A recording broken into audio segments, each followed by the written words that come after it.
The next console generation is approaching really soon. And it's coming at you in 4K. Does that even matter to you? Hot take.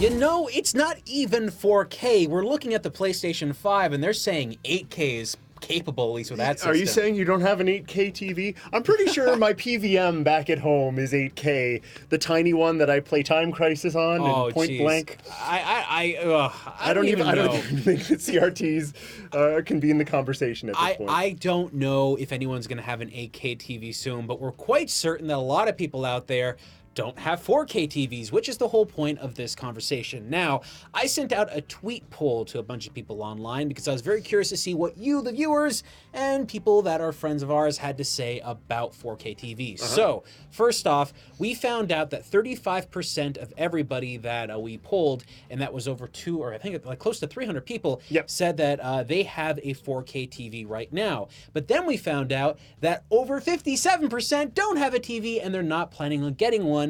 And then I was like, well, what if you knew about the PlayStation 5 or the Xbox 2 or whatever else they call it?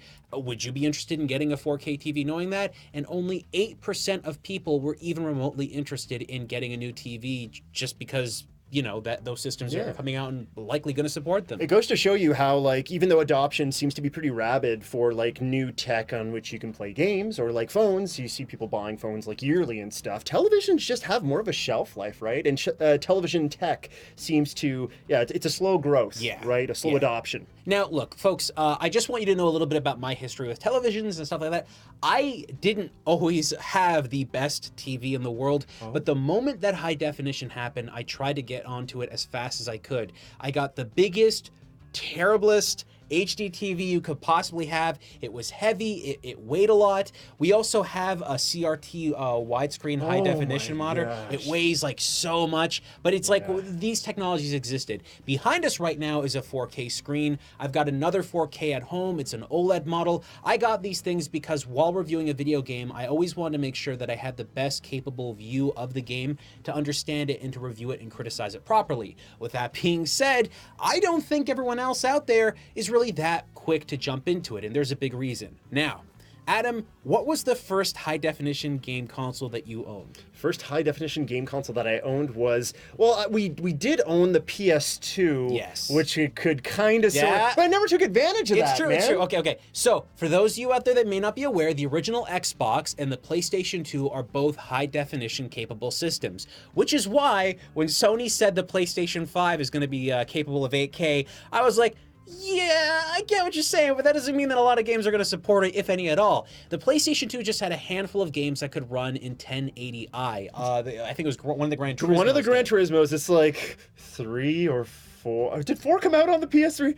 It was the latest iteration in the Gran Turismo series. I'm tired of getting this wrong. I think it was 4, but you and I actually played it a little bit to actually give it a look, right? And actually, one of our videos on Rerez, we actually recorded footage of that being played in high definition, so we were just curious to see what it looked like. And to be honest, it looks really cool. It does look, just knowing that was being played on a PS2 and it could look like that, it was like, really? That power was under the hood? No pun intended. It was pretty cool. But the original Xbox was a far more capable system, and that system had a ton of games. There was a bunch that were on 720 and a bunch that were in 1080i. And for my money, if you're going to play The Warriors, the best version that exists of that game is on the original Xbox because you can play that at 720p. And I think Enter the Matrix could be played at 1080i. If you really want to play Enter the Matrix and play that really cool hacking DOS game. Well, how will you know the entire story of the Matrix unless you play it in 1080i on the Xbox? You just don't need to know the story. But oh boy, this is the idea, okay? These kind of technologies do come out, but the problem was, even though high definition existed at the time, very few people were getting on board with it. I remember when the 360 and the PlayStation 3 came out, a lot of people were still playing those systems on old style televisions instead of getting high definition ones because people didn't really make the jump yet. That was when I made the jump, was with the 360. I remember we had a pretty big CRT downstairs. And again, the thing weighed a ton, right? And then my dad finally, he was like, all right, he picked up a Samsung HD TV and I got the official HDMI cable for the 360 because I was like, well, I don't want to get like a third party cable. I was a moron. Anyway, I paid a lot of money for that cable, and I remember plugging it in for the first time, and I was blown away. Sure. Actually, I remember I was playing Gears of War 2. Yeah, well, those games looked amazing on those systems. Now, here's something that's kind of important that I want everyone to kind of understand about this. When the transition happened from PlayStation 2 to PlayStation 3 and Xbox to Xbox 360, there was a change in the way that consumer televisions were kind of moving. Now, we are seeing this again from high definition 1080 to 4K, but it's not quite the same thing. When the Wii came out, it was a massive success, but the Wii at no point was ever a high definition system. It could do progressive scan with composite cables to go to 480p, I believe, yes, but you could never get it to go to 720 or anything like that. And to be fair, I think during half of the Wii's lifespan, Nintendo was on the money there. That was the right thing to do, because so many people out there didn't have those really big TVs or high definition televisions, so it made no difference. Can I tell you a little story about how I experienced what a relic the Wii was? I've been collecting for the Wii a little bit more aggressively in the last year and a half or so, and I've been looking for some titles, and I just assumed that everything would be in a 16:9 ratio, or you'd be able to change that. I was looking for a game. Do you remember when I was looking for Opuna? Sure. Yeah, Opuna is an RPG that was released on the Wii. It's really good. It's pretty good. You have little bonbons that you they're like balls that you use to. Anyway, whatever. It's a traditional RPG, and I was like, oh, it's in 4:3. I was like, okay, I'll just switch it to 16:9. I spent an hour, no, it has to go to 16:9. There's no way it doesn't. And then I was combing the internet, and they were like, no, it's 4:3, and there's nothing you can do about it. Not every so game. No, the Wii was really several leagues behind the other boys. There's great software on the console, but they weren't ready for HD. See, here's what made the Wii such a success. Outside of its motion controls, its adoption with people that don't play video games very much all the time, the console costs virtually nothing compared to everything else that was on the market, and that really helped it, because they didn't need to have high definition output or anything like that. The majority of consumers didn't have high definition screens, so it didn't matter to actually have a really expensive output method when you had all the consumers not having those kind of televisions. Right. It didn't matter at first, but as that console generation went on, that's when the slow adoption was already happening, right? We already saw, I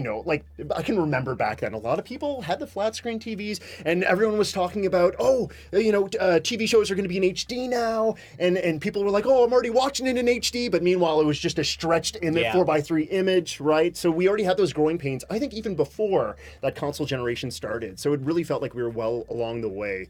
Yeah, it was very frustrating that Nintendo was kind of the last to realize that. But it isn't the first time that Nintendo's kind of stumbled along with tech. We talked about how they invest more in safe tech. Here's the thing. Halfway through the Wii's lifespan, the technology for television started to really drastically get to the point where it was a lot cheaper, and people started getting those kind of TVs. That's when we started to see big changes. Mm-hmm. See, the original PlayStation 3s and the original Xbox 360s did support high definition output, but the 360, which was a little bit more successful at the beginning, really focused more on standard definition right at the beginning. A lot of people were using standard definition cables on that system, and they're capable of playing that. In fact, the majority of my friends that owned a 360 did not have a high definition TV. The people that owned the PlayStation 3, on the other hand, you had an HDMI out right there, more capable of doing that. Mm-hmm. The system was set up that way. Blu-ray discs, which were introduced with the PlayStation 3, had high definition movies. Those movies virtually looked no different than a DVD if you didn't have a high definition TV.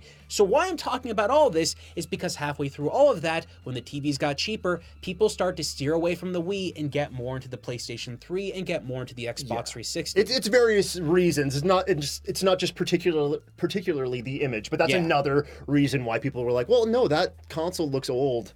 So I want the new ones, right? And yeah, PlayStation was so forward thinking. They're like, no, we kind of see where things are heading. This is what our console's going to be. And it bit them in the butt at the very beginning. But yeah, eventually things evolved, and we saw how things worked out. It was future thinking, but they didn't think about the start of stuff. And Nintendo really knocked it out of the park. So when halfway through, when everyone started getting high definition TVs, if you were to take a standard definition image from the Wii and play it on a high definition TV, woo! It did not look good. Yeah. It looked muddy, it looked blurry, the resolution was just all over the place, and most people's TVs really didn't know how to make use of that stuff, because basically what happened was TV manufacturers didn't care about the previous technology, so they didn't put any pieces of tech in their TVs to really upscale that image. That kind of tech did exist, but you saw that primarily in television studios and very expensive monitors, and most people weren't picking those up. They were getting the cheapest high-definition TV they could possibly get. Yeah, so hopefully the televisions that are going to be coming out, like if we are going to see a slow evolution into this new generation, hopefully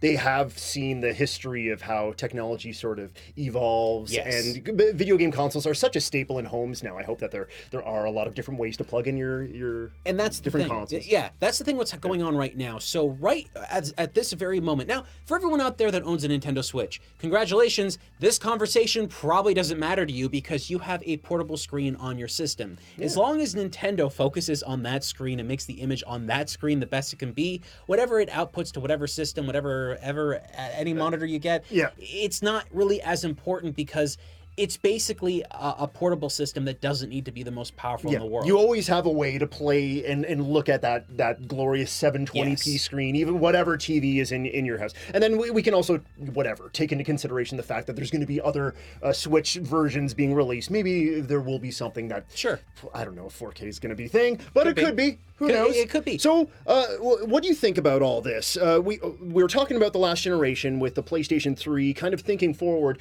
We're hearing about the PlayStation 5 possibly being in 8K, but it seems like more of a focus on 4K. Look, they barely can get 4K running right now. There's no way they're jumping to 8K. Yeah. What do they call that? Checkerboard. Checkerboard 4K. So do you think this is the same situation that they were kind of approaching with the PS3? Is the 1080p that was the PS3 today's 8K? I'm going to be honest with you. I think that there is something in line here that's going to make a lot of sense. So the ability to output to 8K, I firmly believe that the next Xbox systems are going to be capable of doing this. And there's a reason why. If we get 8K TVs, and Microsoft is selling much more powerful hardware, the ability to get their original Xbox games running in 8K probably wouldn't take that much. 360 games have been upgraded to run at 4K as well, and getting them to run at 8K, again, I don't think would take very much. But to get the current Xbox One games to run in 8K, that might be a little bit more taxing on the system, so we'll see how that works. So are you saying that you're kind of assuming that the backwards compatible games would be the ones that they're more aiming towards? Microsoft is really kind of focusing on having a library that's digital and all-encompassing of all the systems they released. And we're seeing them better those older titles, right? Yes. So yeah. Now, if Sony is in the same ballpark and they're thinking about the same ideas, then I imagine what we've already talked about in the past, where Sony is likely not only going to be supporting the PlayStation 4 with backwards compatibility, but also the 3, the 2, and the 1. I think what we might see here is a bunch of those older games running in such high resolutions that they could technically run it at 8K and downsample it to 4K and have super crisp looking visuals that you would never see on any other system. And it wouldn't be very taxing on the hardware, right? No, it would not. Yeah. I mean, obviously, to an extent, it would be. It's 8K. It's not like anything can do that, but it would be something that would definitely look really cool and basically future-proof it for the next line of monitors to come out. Yeah, that would be very interesting. To me, when I hear about the beefiness of these new units that are going to be coming out, I think more about I'm less worried about getting to 8K or even 4K, for example. So few people have gotten to 4K as it is, and struggle there. I have a 4K TV right now. What I want the power of those units to be used for is just making the games more impressive, more cool. Like, put more stuff on the screen. Yes. You know, show me some things that I haven't seen in other games that are using the power. I don't necessarily need the image to be in 4K. I don't know if you're in the same position as me. I'm in the same. So here's my thing. I like to see 4K images when I'm using my 4K TVs. But here's the problem that didn't exist in the past and why I think this is going to affect how we move forward. So we do have 4K capable systems right now. We got the PlayStation 4 Pro. It checkerboards the image. Basically, it's not giving you a true 4K. So quotation mark. Yeah, but it's close, and it looks pretty nice. It looks better than 1080, I would argue. You've got the Xbox One X, which outputs to 4K, and technically the Xbox One S can also output to 4K, but with 4K HD Blu-rays, 4K Blu-rays. It doesn't actually do any of the games in 4K. With all that in mind, though, what we're seeing here is companies companies that are getting prepared for the next generation. This didn't happen with the original Xbox. This didn't happen with the PlayStation, with the Xbox 360. They weren't preparing for the next leap with their current system, right? So they weren't thinking that, oh, well, we're going to start working on our 360 games now to be prepared in 4K. This all happened with the next console lineup. So now, because they're focusing on like quality of content and how much content they have, they're really making sure that what they have now is going to be good for the next lineup of systems that they release. Yeah. Taking in everything you just said, like I think it coincides with the state of tech. Yeah. Tech is evolving at it's like a breakneck speed now. Sure. Back in the day, we had CRTs for the longest time, and then we started hearing numbers like 720 and 1080, right? And since then, not only are our televisions evolving relatively quickly, we're in a console space and cell phone space where there's iterations of those devices super quick, right? We've been talking about the pro versions of these consoles and stuff. So yeah, it seems like you have to be forward thinking, or else you're going to be left in the dust at this point. Because even Nintendo, who typically goes old school and very safe with their tech, is talking about iterations of their consoles that may be they're a bigger gap than we've seen in the past. You know that everyone's thinking about this now. And here's the thing. I believe that what we're going to see happen with the next generation of systems, obviously more people are going to buy 4K TVs, whether they want to or not, because they're kind of going to become the standard. They're getting cheap now. Yeah. I have a 4K TV and I didn't even want one. It's like when you go to the store, okay, and you want to buy a new TV, go buy a CRT. It's not that easy. I wish. Yeah, right? HD TVs are now the standard, but 4K is getting rolled out. A lot more TVs are starting to have it, and they're starting to use it as the standard because that's basically how it works. Yes. Eventually, 1080p TVs are going to go down, and eventually they're just going to disappear altogether, and 4K is just going to be the standard. But here's what's important about this. The people that are out there that want to play video games, I believe a lot more video gamers out there care more about frame rate than they do about resolution. It's been time and time proven again that a high frame rate or a much better reliability on the game performing well, that's what people tend to care about more than it is the resolution. So with that being said, when I see a 1080p TV and somebody has an Xbox One X, those people might just be getting it, or obviously getting it, not because they're getting a cleaner image, but because the Xbox One X tends to run games better than other systems do at the time of the market. You're making me think a little bit about how Mortal Kombat 11 is being received right now, because the Switch version doesn't look great. No. We've seen screenshots of it, and yeah, the textures are far more simplified. We're not seeing a lot of like shadows and lighting and stuff, but it runs well enough. It runs well. And that's the most important thing. At the end of the day, we need games that are not choppy because of the visual fidelity. We need things that work well. So yeah, again, I hope that the beefiness is used to make things run super smooth, or to do really cool things with the whatever the developers want to do with their games. There was definitely a massive leap between standard definition and high definition. Whether you choose to admit it or not, there was one there. Standard definition was a much smaller image. It was usually 4:3. You could get widescreen standard definition, but a lot of people there were just used to this box image of a movie or a TV show or a video game. Oh my gosh, and then as it expanded into widescreen, they started to get monitors that were a little bit bigger. Having a bigger TV was starting to become the norm, and that's why high definition had such a big impact.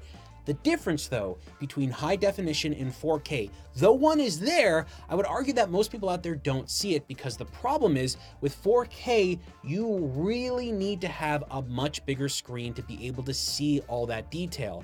Now, with high definition, you need a pretty decent screen to see that detail as well, too, but there's a lot of factors here. For instance, if you have a very small 4K TV and you're sitting far enough back from it that you don't actually see all the detail, you're effectively not getting the richness and the quality of that image. And that can really matter. And we're just talking about 4K. Like the bullet point is 8K. Yeah. Like how large will your TV need to be for you to really absorb all the detail? It's gonna have to be like a wall, It's right? really insane.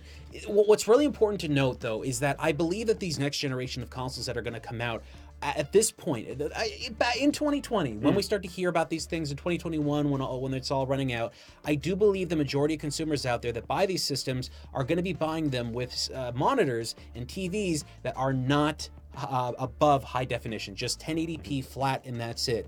They're going to have great experiences with these systems, because I believe that the systems will be set up in such a way that either you're getting a downsampled, much like cleaner image, or possibly boosted frame rates. That's what I'm hoping for. And I think that's what's going to happen. I don't believe that you're going to see a lot of people out there that are just going, oh, I need that 4K thing, because they're likely not going to see that great of an image. One example I have is I have a 4K monitor for my computer, and the monitor really isn't that big. So when I'm playing a game at 4K, sure, it looks cool, but if I just knock the resolution back a little bit, I can run it at higher frame rates, and it looks better because of that. So there's going to be a lot of people out there that I firmly believe are not going to get into this, which brings me to the overall point here.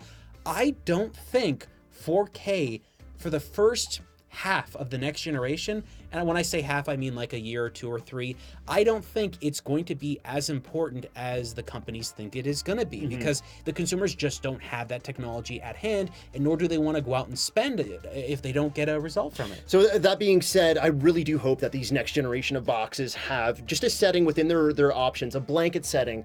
We do have some titles right now with the Pro and with the Xbox One X where you can switch if you want it to be in glorious 4K, or if you want like a better frame rate, better playing experience. I hope there's a blanket setting within those boxes saying like, no, like I'm playing in 1080p or whatever, and just give me a solid super duper frame rate. It's so important for the developers to do this. Yeah. So look, here's something to keep in mind too with the Xbox One X. What we saw with the Xbox One X moving out from the original Xbox One is that those two systems were completely different in terms of performance and quality. The Xbox One X is still the most powerful video game console on the market right now, and there are a bunch of original Xbox games that could be running, or Xbox One games, that could be running better on Xbox One X, but they're simply not running that much better because they have locked frame rates and stuff like that. Yeah. And if a developer in the option setting for their own games offers unlocked frame rates, different resolution options, if they just offer those things in the game itself,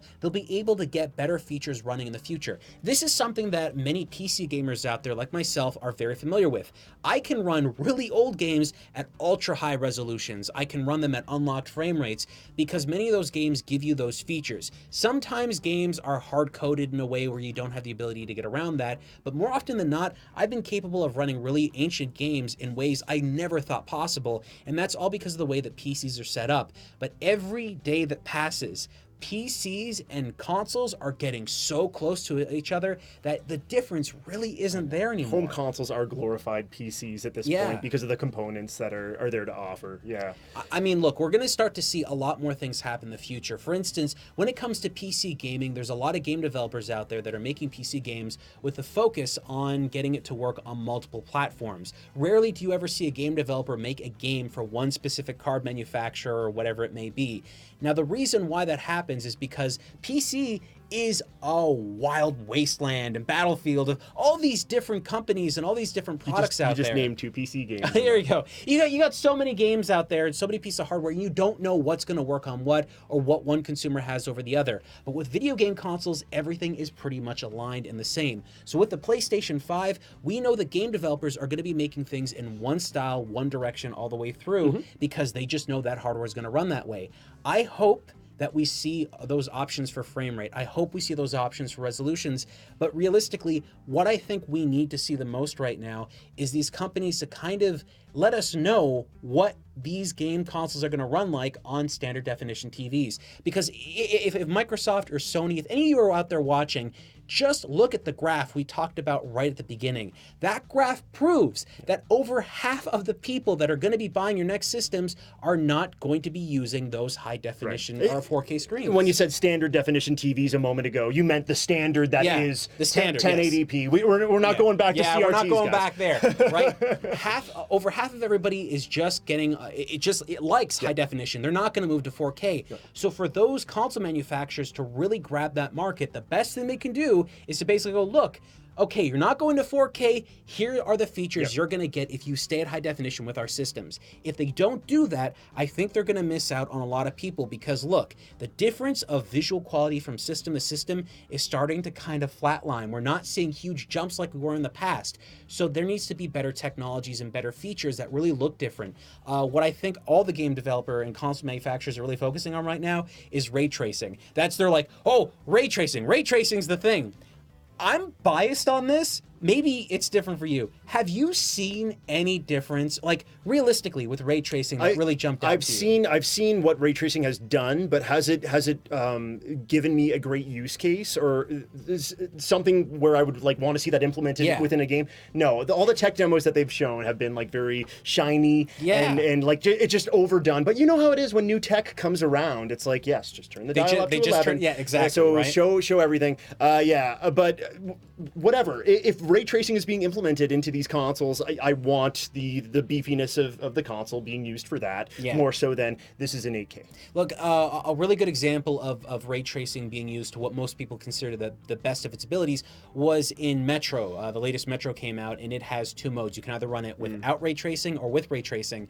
But when I see the game not running in ray tracing, all I see is a game that hasn't been modified properly or designed properly to make sense of certain things. So for instance, there's this one part in Metro where you can look down a sewer grate, and when you look down on without ray tracing, it's just black. You can't see anything. Okay. But with ray tracing, everything lights up properly, all the shadows are there, and it basically makes the game look completely functionally different because they designed it to not really be around the non-ray tracing gamers. So I think consumers that are looking at that are going to be seeing those benefits on those consoles. But again, that's not really a 4K benefit. That's just in-engine hardware that really does that.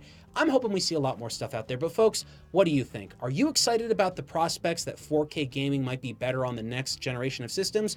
Or are you just going to stick with the current monitor you have and use those systems to play your games? How many of you are rocking a CRT? Be honest. Let us know.